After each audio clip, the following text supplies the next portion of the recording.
So we've created a Microsoft OneNote here called Science Teacher Notebook. What we want to do now is add our materials in. If you're ever stuck and need some help, you can come up here to this light bulb and request some information on how to add something to your OneNote. So the first thing I want to do is add a section to my notebook.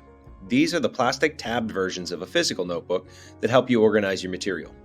I get a prompt box that asks me to add a section name. So simply type the name of the section into the box and it will be created on the left. I'm going to call this one Vocabulary. Now when my OneNote refreshes, you can see the Vocabulary tab here on the left-hand side. It's currently yellow, but if I right-click, I can rename the section. So maybe I want to call this Vocabulary for a specific chapter.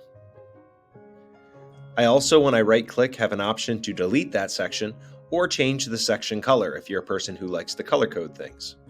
When a section is created, they automatically give you a blank page.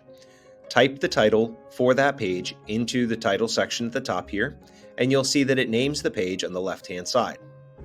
The names of your pages should be easy to understand. To add more pages or sections, just come down here to the bottom and click Add Page or Section. Now that I have my sections, I want to create some pages to organize my material. So you might want to organize these by specific unit. The pages themselves have no length, so you can add as much material as you would like. You want to make sure that students can easily navigate it though.